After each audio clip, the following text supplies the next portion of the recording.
Assalamualaikum warahmatullahi wabarakatuh. Sobat Rumi, pernahkah kita berpikir bahwa mungkin akhirat bukanlah sesuatu yang menunggu kita setelah kematian, melainkan sesuatu yang diam-diam sudah hadir di dalam diri ini, hanya saja belum kita sadari. Sejak kecil, kita sering diajarkan bahwa akhirat adalah kehidupan setelah dunia, sebuah tempat yang jauh di mana semua amal dibalas dan setiap jiwa menemukan nasibnya. Namun para pencinta Allah, para sufi melihatnya dari sisi yang lain. Mereka tidak menolak pengertian itu, tapi menyingkap lapisan makna yang lebih dalam, sebuah pandangan yang tidak lagi berbicara tentang ruang dan waktu, melainkan tentang kesadaran. Bagi mereka, akhirat bukanlah masa depan, tetapi dimensi yang berjalan sejajar dengan dunia ini. Bukan tempat yang menunggu di ujung kematian, tetapi kenyataan yang bisa dirasakan saat tabir hati tersingkap. Seseorang bisa hidup di dunia, namun hatinya sudah tinggal di negeri akhirat, negeri yang tenang, negeri yang tidak lagi diukur oleh kehilangan atau kepemilikan, oleh pahala atau hukuman, tetapi oleh kedekatan dengan sang sumber. Para sufi berkata, bagi yang terjaga dunia telah tiada, ia hidup di negeri yang kekal. Maksudnya bukan bahwa dunia ini lenyap, melainkan bahwa ia tak lagi diperdaya oleh bayangan dunia. Ketika pandangan batin terbuka, segala yang fana menjadi jernih dan yang kekal menjadi nyata. Disitulah manusia menyentuh apa yang disebut akhirat, bukan melalui kematian jasad, tetapi melalui kematian ego, kematian dari semua keterikatan pada ilusi dunia. Rumi menulis, kematian bukan dikubur, tapi saat mata hatimu buta dari cahaya Tuhan. Maka akhirat bagi para sufi bukan hanya tempat setelah napas berhenti, ia adalah cermin dari keadaan batin kita. Siapa yang hidup dalam cahaya akan melihat surga dimanapun ia berpijak, dan siapa yang hidup dalam kelam akan membawa neraka kemanapun ia pergi. Sebab surga dan neraka bagi mereka bukan lokasi, tetapi keadaan kesadaran. Surga adalah kedamaian saat seseorang menyatu dengan kehendaknya. Neraka adalah gelisahnya jiwa yang terus menolak kehadirannya. Ketika seorang sufi berbicara tentang akhirat, ia tidak sedang berbicara tentang nanti. Ia sedang berbicara tentang kini, tentang bagaimana seseorang bisa hidup di dunia, namun sudah bernafas dengan napas yang kekal. Ia hidup seperti biasa, bekerja, berinteraksi, tertawa dan menangis, tetapi di dalam hatinya sudah tidak ada lagi keterikatan. Segala hal di dunia hanya menjadi cermin yang memantulkan keindahan Tuhan dari berbagai arah. Dalam pandangan mereka, setiap momen di dunia ini adalah bayangan dari akhirat. Ketika seseorang merasa damai dalam zikir, itulah surga yang menyingkapkan wajahnya. Ketika seseorang merasa sempit karena jauh dari Allah, itulah neraka yang perlahan membakar kesadarannya. Maka para sufi tidak menunggu kematian untuk mengenal akhirat. Mereka menyiapkan hati untuk hidup di dalamnya sejak sekarang.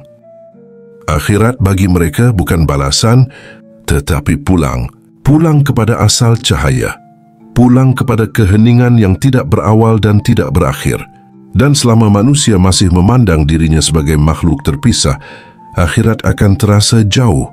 Namun ketika ia menyadari bahwa dirinya hanyalah pantulan dari cahaya yang satu, maka jarak itu hilang. Dan yang tersisa hanyalah Allah di segala arah pandang. Mungkin itulah sebabnya para sufi tidak takut mati. Bagi mereka, kematian hanyalah perubahan tempat tinggal. Dari bentuk menuju makna, dari bayang menuju cahaya. Mereka tidak menunggu akhirat, karena mereka sudah berjalan di dalamnya. Setiap kali hati mereka mengingat Allah, apakah kita juga bisa merasakannya? Mungkin bisa. Jika kita berhenti mengejar dunia seakan ia abadi dan mulai melihat dunia sebagai jembatan, bukan tujuan. Jika kita mulai hidup dengan hati yang sadar, bukan sekadar dengan pikiran yang takut, maka perlahan-lahan tanpa harus menunggu kematian, kita akan mulai melihat bahwa akhirat tidak jauh. Ia sudah ada di dalam diri kita sendiri. Sebelum kita melangkah lebih jauh, simaklah hingga akhir agar kita tidak salah paham dalam memahami pandangan para sufi tentang akhirat, karena apa yang mereka ungkap bukan penolakan atas ajaran, melainkan penyingkapan makna terdalam dari apa yang sudah diajarkan oleh para nabi. Para sufi meyakini bahwa hakikat akhirat bukanlah tempat balasan, melainkan perjalanan pulang, sebuah kembalinya ruh kepada asal cahaya, tempat dari mana semua kehidupan bermula. Al-Quran sudah menyiratkan hal ini dengan begitu halus. Dijelaskan dalam surat Al-Baqarah ayat 156, yang artinya, sesungguhnya kami milik Allah dan kepadanya kami kembali. Bagi para arif, ayat ini bukan sekadar kalimat penghiburan tetapi peta perjalanan eksistensi manusia. Segala sesuatu datang dari Allah dan akan kembali kepadanya, bukan hanya secara jasad, tapi secara kesadaran. Ketika dunia memisahkan manusia dari sumbernya, akhirat mempersatukan kembali manusia dengan asal keberadaan. Disitulah makna hakiki dari kata pulang. Karena bagi sufi, kematian bukan akhir, tetapi awal dari kembalinya kesadaran kepada cahaya asalnya. Imam Al-Ghazali pernah menulis dalam Ihya Ulumuddin, dunia adalah ladang bagi akhirat, namun bukan karena dunia memberi pahala, melainkan karena di dunia seseorang belajar mengenali Allah. Maka akhirat bukan hadiah dari luar, tetapi buah dari pengenalan batin terhadap Allah. Semakin dalam seseorang mengenalnya di dunia, semakin jernih pula ia melihat akhirat nanti.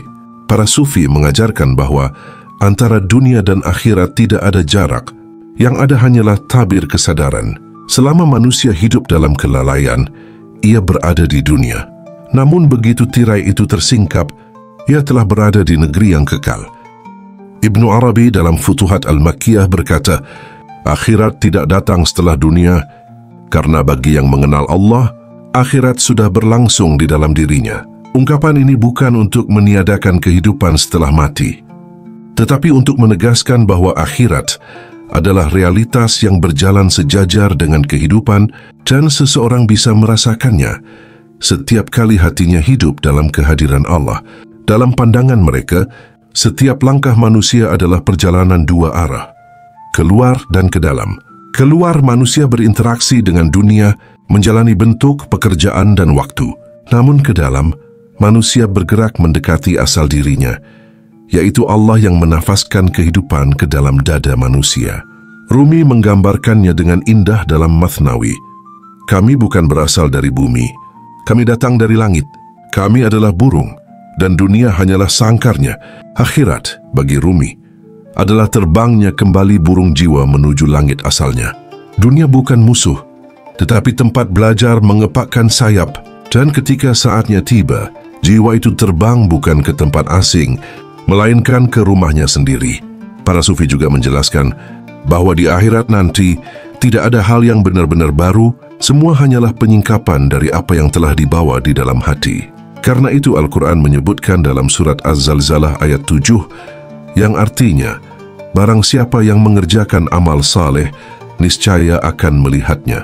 Para sufi menafsirkan melihatnya bukan berarti sekadar menerima balasan, tetapi menyaksikan bentuk batin dari amal itu sendiri. Amal yang ikhlas akan menjadi cahaya, dan amal yang penuh pamrih akan tampak sebagai bayangan yang gelap. Bagi para sufi, yang kekal hanyalah kesadaran yang mengenal Allah. Segala yang lain, harta, nama, bahkan tubuh, hanyalah pakaian yang akan ditinggalkan.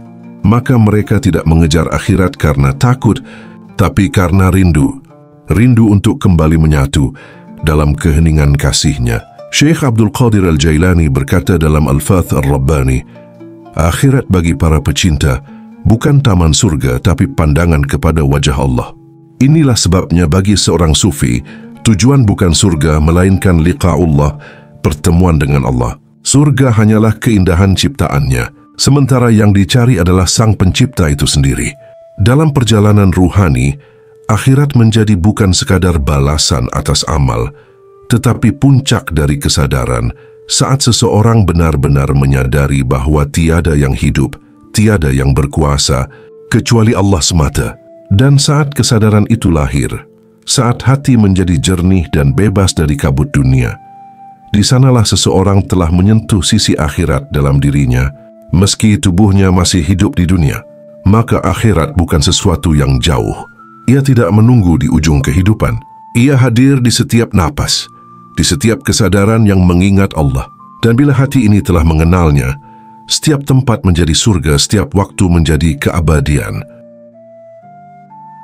Surga dan neraka bagi para sufi bukanlah tempat yang hanya menunggu setelah kematian. Ia adalah keadaan jiwa yang kita alami bahkan ketika masih hidup. Ketika hati lapang, penuh syukur, tenang menerima takdir, dan merasa cukup dalam kasih Allah, di sanalah surga sedang tumbuh. Namun ketika hati sempit, iri, dipenuhi amarah dan keluh, maka neraka sedang menyala di dalam dada. Rumi pernah berkata dalam Masnawi, surga dan neraka itu bukan di luar sana. Keduanya adalah dua keadaan batin. Yang satu berasal dari cinta, yang satu dari ego. Bagi sufi, surga tidak diukur dari kenikmatan, tapi dari kesadaran akan Allah. Ketika seseorang hidup dalam kesadaran bahwa segala sesuatu berasal dan kembali kepadanya, maka seluruh pengalaman, bahkan kesulitan, menjadi ladang cahaya. Dan neraka bukan sekadar api, tapi keterpisahan dari sumber cinta dari Allah itu sendiri. Semakin jauh hati dari rasa kasih dan syukur, semakin besar jarak antara ruh dan asalnya. Itulah neraka batin yang sesungguhnya. Setiap amal, setiap niat, setiap pikiran adalah benih. Akhirat bukan hadiah acak. Ia adalah buah dari benih yang ditanam selama hidup. Jika yang ditanam adalah kasih, keikhlasan dan pengabdian, maka yang tumbuh adalah taman keabadian dalam diri. Namun jika yang ditanam adalah keserakahan, kedengkian dan kesombongan, maka yang tumbuh adalah bara yang membakar ketenangan.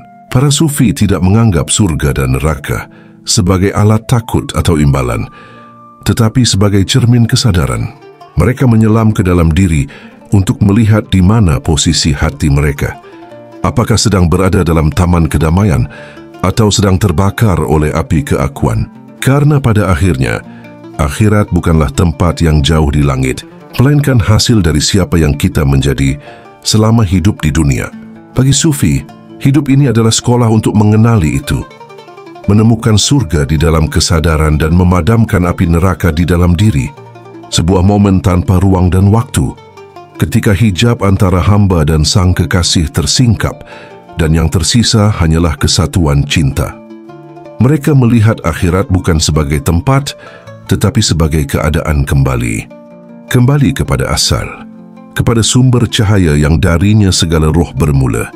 Seperti embun yang jatuh dari langit dan akhirnya pulang ke laut, demikian pula roh manusia akan kembali kepada lautan keabadian itu. Dalam Al-Quran surat Al-Fajr ayat 27 disebutkan, wahai jiwa yang tenang, kembalilah kepada Tuhanmu dengan ridha dan diridai. Ayat ini bukan sekadar panggilan saat mati, tetapi panggilan abadi kepada setiap hati yang mulai sadar bahwa hidup ini hanyalah perjalanan menuju pertemuan dengannya. Rumi pernah menulis, kematian bagi orang arif bukan kehancuran, tapi pernikahan pertemuan kekasih dengan kekasihnya. Maka bagi sufi, liqa'ullah bukan hanya di akhirat nanti, tapi bisa mulai dirasakan di dunia. Setiap kali hati berserah, setiap kali zikir menggetarkan dada, setiap kali cinta kepada Allah menghapus jarak antara aku dan Dia. Akhirat adalah tempat di mana tidak ada lagi aku yang memisahkan, tidak ada lagi waktu yang membatasi, yang tersisa hanyalah Allah dan jiwa yang larut dalam kehadirannya. Inilah yang disebut para sufi sebagai fana, lenyapnya diri dalam kehadiran Allah. Dan dari fana itu lahirlah baqa, keberadaan yang kekal bersamanya. Disitulah hakikat liqa'ullah, bukan sekadar bertemu, tapi menyatu dalam kesadaran cinta ilahi. Maka akhirat, dalam pandangan sufi, bukanlah tentang menuju tempat tertentu, tetapi tentang siapa yang sampai. Apakah yang sampai hanyalah jasad yang mati, atau ruh yang hidup dalam pengenalan kepada Allah? Ketika hati telah bersih, ketika ego telah padam, dan yang tersisa hanyalah cinta kepada Allah, maka saat itulah seseorang telah berada di ambang pintu liqa'ullah, bahkan sebelum dunia ini berakhir.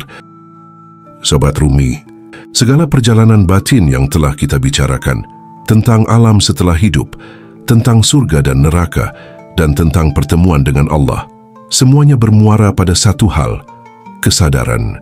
Kesadaran bahwa kita tidak sedang berjalan menuju akhir, tapi sedang kembali kepada awal. Kita bukan sedang menuju kematian, tetapi sedang dipanggil pulang oleh kehidupan itu sendiri. Para sufi memahami bahwa akhirat bukan ancaman, bukan pula janji semata, melainkan cermin dari kehidupan batin yang kita jalani saat ini. Barang siapa hatinya hidup dalam kasih, maka akhiratnya pun bercahaya. Barang siapa hatinya tenang, maka kematian hanyalah pintu menuju keabadian. Dan liqa'ullah, pertemuan dengan Allah, bukan sekadar harapan di ujung waktu, tetapi sesuatu yang bisa mulai dirasakan sekarang ketika kita membersihkan hati dari kesombongan, menyucikan jiwa dari iri, dan mengembalikan setiap langkah kepadanya. Kita hidup hanya sekejap, namun sekejap ini bisa menjadi jembatan menuju keabadian jika kita isi dengan cinta, zikir, dan kesadaran. Maka tidak perlu takut pada akhirat, karena akhirat bukan tempat baru, melainkan kelanjutan dari apa yang kita bentuk di dalam diri hari ini. Sekarang mari kita sama-sama berdoa sebagai penutup. Ya Allah, Engkau yang menggenggam setiap jiwa, Engkau yang mengetahui isi hati yang tersembunyi. Jadikan kami termasuk orang-orang yang Engkau panggil dengan lembut. Wahai jiwa yang tenang, kembalilah kepada Tuhanmu dengan ridha dan diridai. Berikan cahaya di jalan kami. Tenangkan hati kami dari kegelisahan dunia dan tuntun kami agar selalu berjalan di bawah lindungan kasih-Mu. Jangan biarkan kami buta terhadap kehadiran-Mu, bahkan ketika dunia memalingkan pandangan kami. Semoga setiap langkah, setiap napas dan setiap kesunyian kita menjadi jalan menuju pertemuan yang indah dengan-Mu. Semoga kita semua, di dunia maupun di akhirat, senantiasa berada dalam kebaikan, dalam kedamaian, dan dalam pelukan cinta-Mu yang abadi. Karena pada akhirnya, tujuan tertinggi dari kehidupan bukanlah sekadar hidup panjang atau memiliki banyak, melainkan menyadari kehadiran Allah dalam setiap detik yang diberikan. Dan ketika hati telah sampai pada kesadaran itu, maka dunia dan akhirat menjadi satu. Menjadi taman ketenangan, di mana hanya cinta kepada Allah yang berbicara. Wassalamualaikum warahmatullahi wabarakatuh.